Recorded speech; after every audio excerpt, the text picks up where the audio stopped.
So we're going to have an unpanel. We want to use some of the fabulous expert women we have in the audience, and that's you and you.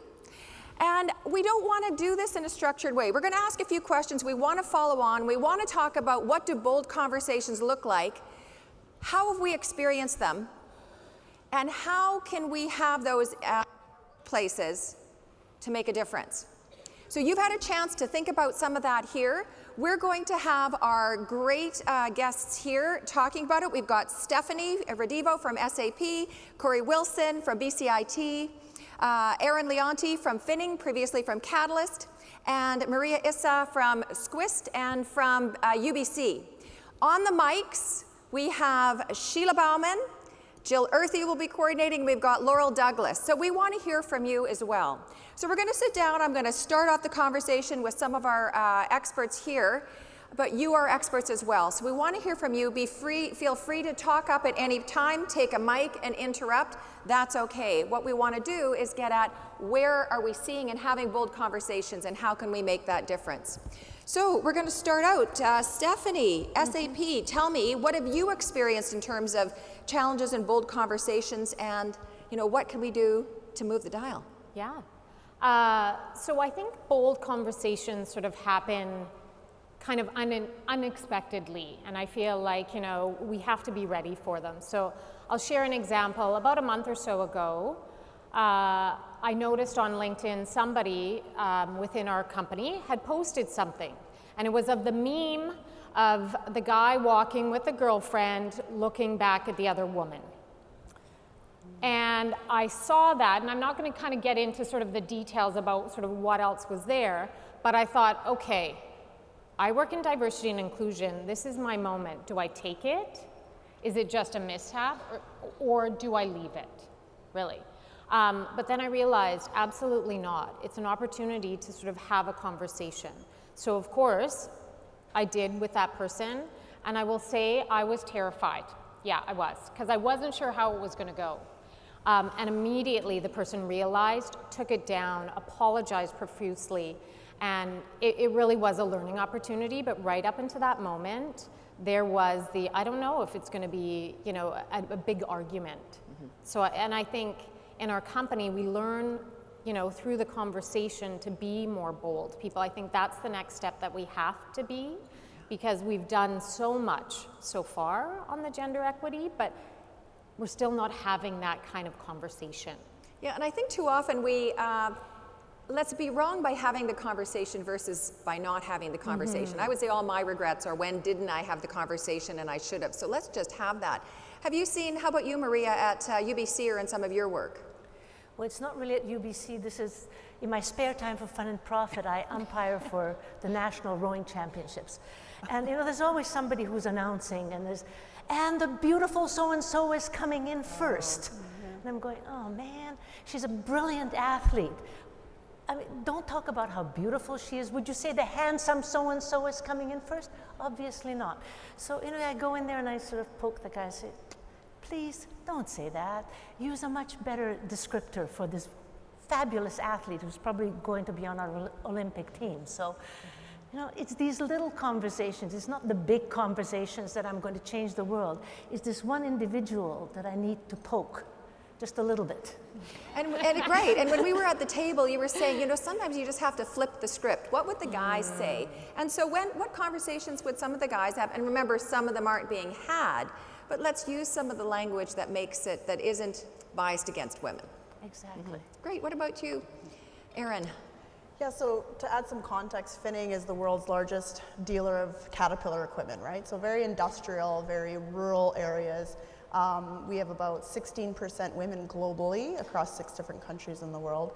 And so what's been really critical and important is to find pathways to empower champions, to inspire male allies to become champions. And so it's not a professional type of context in terms of the office place environment. It's very sometimes rudimentary, but we're all focused on family. And so we've been working on strategies to find what we all have in common and find that common starting ground. As Amar was saying earlier, creates that openness for people to want to have the conversation rather than jumping down their throat on some transgression that would be previously considered totally normal and acceptable.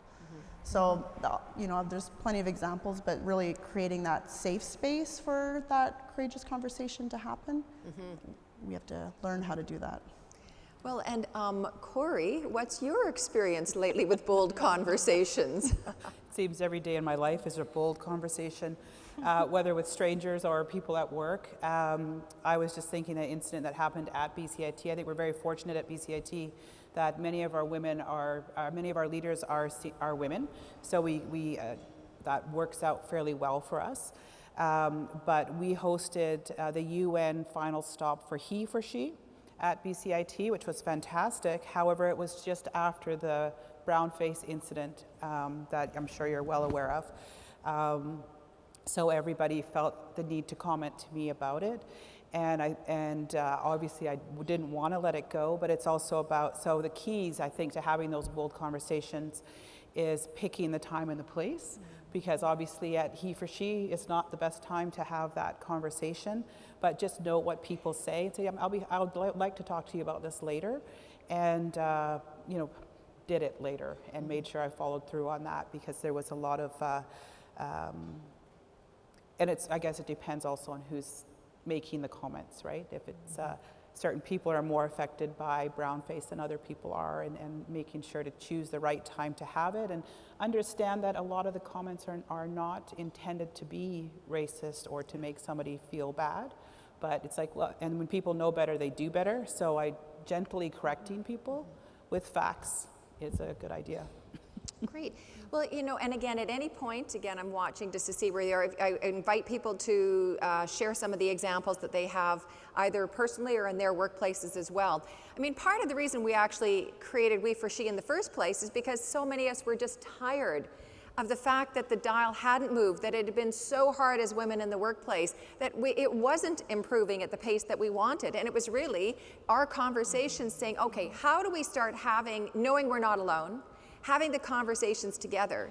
And then we get to the point that we are having the conversations in this room. We are talking about being bold, but how do we move the conversation beyond ourselves?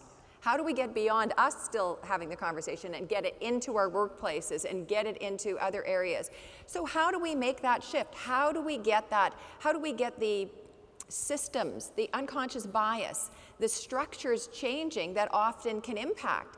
You know, so we were talking about hiring, Maria. You know, what does that look like? And well, hiring for us, you know, it's always looking for the best scientist or the best whoever. And best comes in many different shapes and sizes, first of all. And everybody who tends to be on a hiring committee feels that he or she is unbiased, doing the best, is deeply, thoroughly honest, and well-meaning. And then you suggest to them, you know, you should maybe just try that Harvard Implicit Association test before you sit on this committee. Oh no, we don't need to do that. I mean, we know exactly what we're doing. It's fine. We can pick out the best.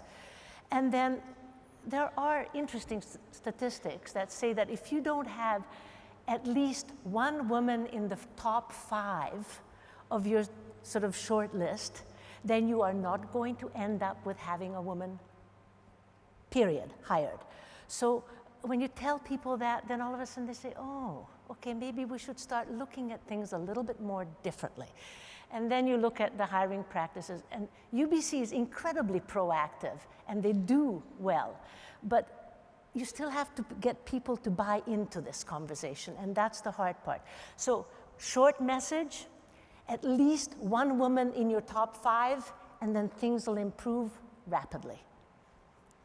you said at one point as well that the worst phrase you heard from people in the hiring process? I'm not biased, I can do this. And the thing I think we have to remember is we're all biased in some way. Even when we're out here advocating, how do we recognize some of the lenses and the biases we might have? So what about, you know, look at your work environment, Erin. You know, talk about male-oriented. How do you get this shifting when you're in an organization that is, you know, I don't know how many women here love tractors and caterpillars, but, you know, there's bias of interest. So how do you move that? Well, I think it's getting to the root of what's getting in the way. So what is the barrier? And so I did had a lot of conversations with different people at different levels, different departments, different areas of the business. And really it's often fear. Fear of saying the wrong thing, fear of stepping in it, fear of offending. And also in light of Me Too, it is fear of the risk of sexual harassment or misconstrued comments being taken the wrong way. And so really it's about creating the space for the conversation and then helping keep that transparent trust. So at Finning, we have a really ambitious global strategy to build an inclusive workplace, but we realized very quickly that we needed to step back and understand, does everybody have the skills to be able to create a respectful workplace environment? Do we know how to identify and respond appropriately to prevent things from escalating? And we didn't. And so it's oftentimes giving people the tools and the universal language so that they can have a conversation that then builds and creates more trust and transparency that you need in order to have those bold conversations. But if we can't have respectful conversations, it's very difficult to break through to, role modeling inclusion, which is very aspirational in some workplaces. Corey, any tools that are being used at BCIT or in any of your work to help level the playing field and to make sure that gender and diversity and inclusion is considered at every stage? Well, I think we're starting to do a lot of talk at BCIT about unconscious bias and about privilege and getting everybody to begin recognizing their privilege and unconscious bias, and we're aiming towards creating a week of inclusion, which will teach people about respectful workplace training, how to not be more than a bystander, about unconscious bias, and also about Indigenous people as well, and the various programs that we have with the aim of everyone at BCIT going through that. And I think it helps, of course, that we have a strong female president that really doesn't put up with much. So, and even though most of our faculty, because we are a trades polytechnic, are men, but they also have those applied skills, so they can't just be, they have to prove themselves as well in the workplace, and absolutely supported by various initiatives internally and by our HR team and our engagement team to really tackle this and move it forward. Okay, excellent. And Stephanie, how about SAP? For those of you that don't know SAP, we're a software company. We have 100,000 employees globally. We really look at it from a technology standpoint, and so one of the things, the tools that we have is called the Job Analyzer, which looks at job descriptions. So for gender neutral language to make sure, because a lot of the job descriptions, if you've heard of we want rock stars. Well, the last time I checked, I have no desire to be a rock star, okay? I'll be other things, but not a rock star. So that's really helped for sure. And then I think when we talk from a process standpoint, you need to make sure you have women on the short list. You need to make sure you have women on the interview panel. And if it comes down to it and you have a team that has mostly men and you have a man and a woman, you hire the woman. You need the diversity on your team, full stop. Okay, so let's turn it over here. So Jill, Sheila, Laurel. So Sheila. Here we go. Lisa, do you have a question or a comment? I have I'm standing up. And say your name. Thank you, Jill. And what you do.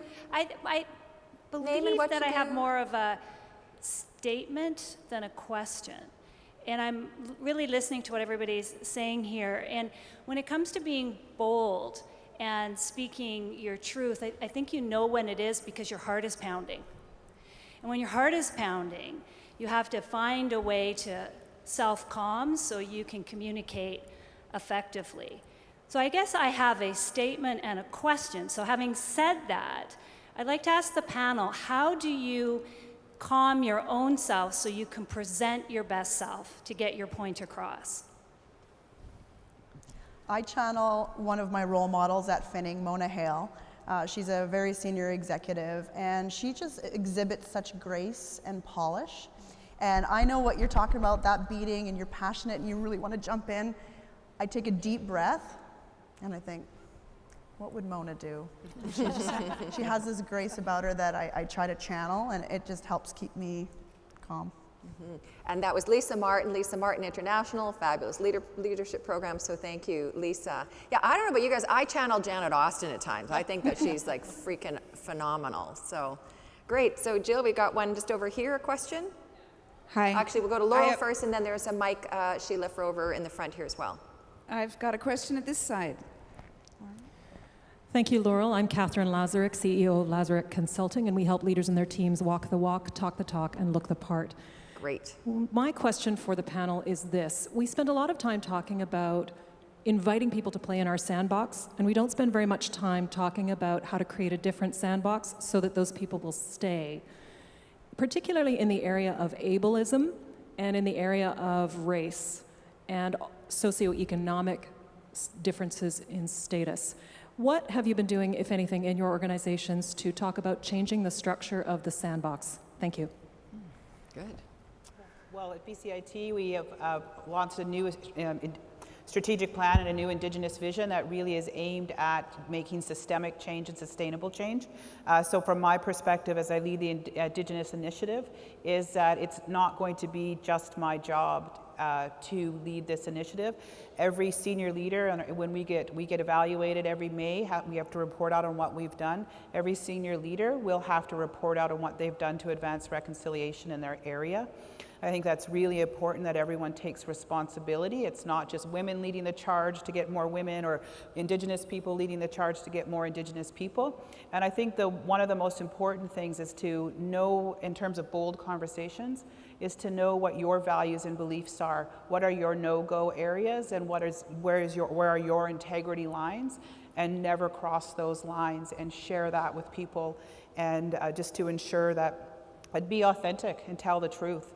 And I think in post-secondary particularly, we are moving away from having, you have to have a PhD to do this, because the world is changing, it's global, the skill set that's needed for our future world requires not just a PhD, but it also requires somebody who has the lived experience to lead. There's many women, look at Janessa.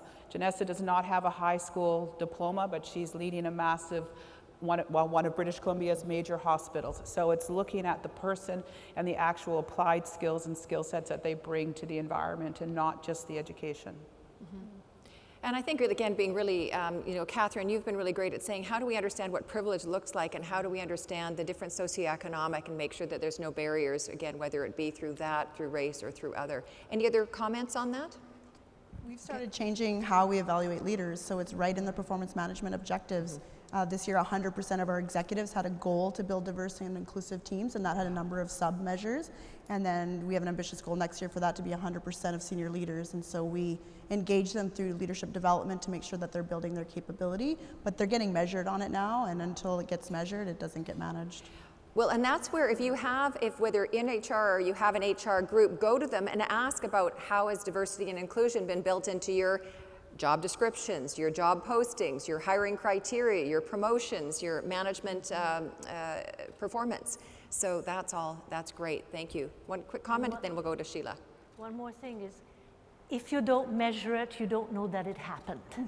So please measure, set your baselines, know who's working for you, how they're working for you, and then measure the change that you are creating.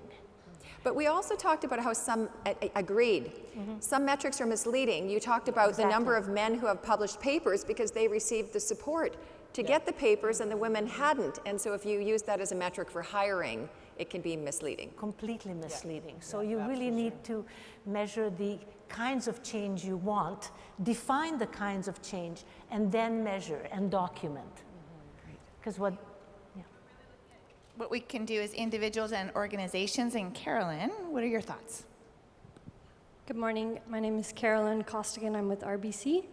And I just wanted to ask, when you are, for someone who is the minority person, say in an organization that happens to be on the boards, as boards need to have diversity on their boards, if that person is being asked to be on all different kinds of boards within their organization, and then all of a sudden you have this, it's a double-edged sword for them, that all these demands on their time. What coping mechanisms or things would you say to that person that they keep fighting the good fight, or, how do you support that person? Thanks, Carolyn. I'm going to jump in. And I think that's a great question. Thank you. I think mentoring and sponsoring and asking that person what is it that they need, and that person should be rewarded for sitting on the extra boards and doing that, instead of feeling like, okay, they can't do their day job and sort of do this on the side, which I do see that happen, sometimes. And I think if it's also, I like to use the term psychological safety, about the sort of the fear of not being judged. And I would also sort of pose the question back and say, I hope you feel safe and that you could say something. Like, would you say something to ask for what you need? Because you probably know what you need. Yeah. Okay, great. And I would say be intentional around activating those sponsors. So when you're a minority at the table, there's an extra level of effort to be heard and understood. And so oftentimes what I'll do is I'll go to my allies in advance of the meeting and I'll say, hey, here's what I really think we need to achieve here. Here's the outcome. This is what I'm going to present. I could really use your support in that meeting, and here's how. Make it super simple to check the box. Okay. We have a particular minority in our room today, and it's one of our next people up to speak. Who would that be?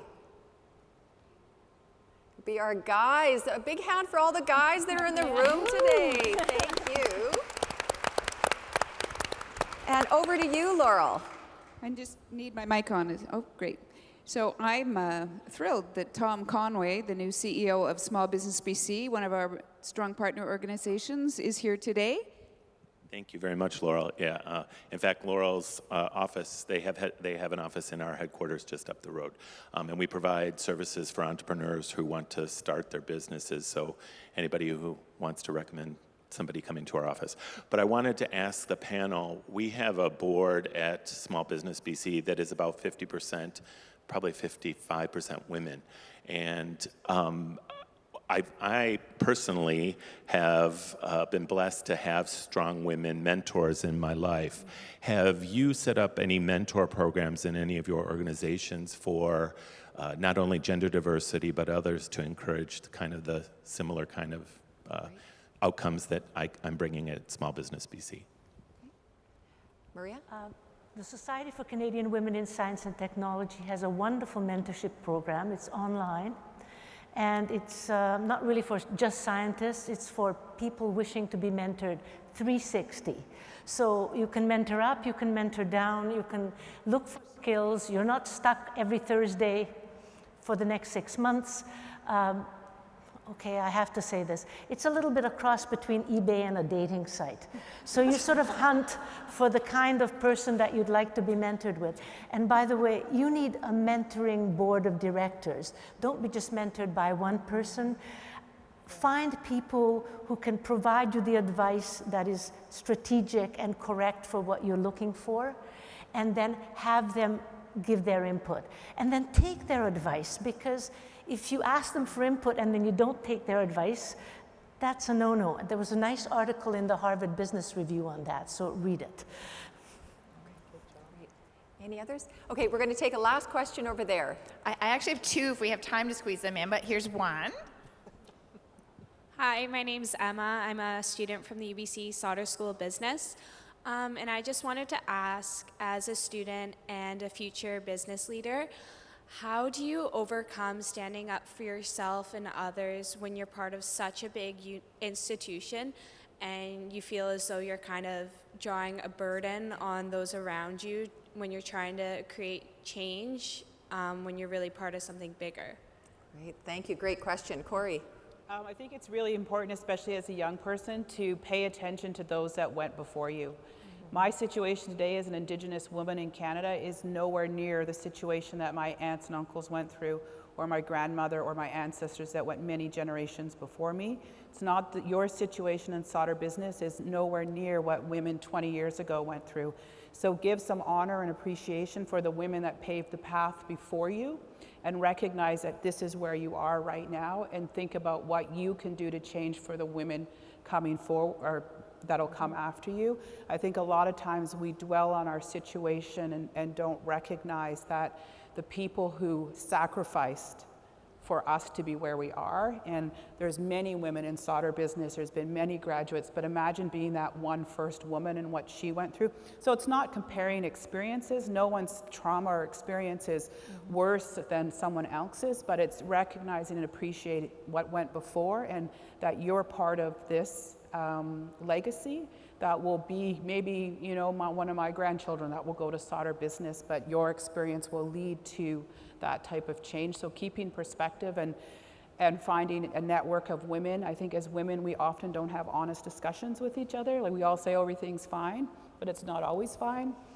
So if we have those actual honest discussions and instead of thinking that we're the only one that doesn't have our life together and our kids are the only crazy ones at the party, just remember that that's not the case, right? You know, so being really honest and building those authentic relationships.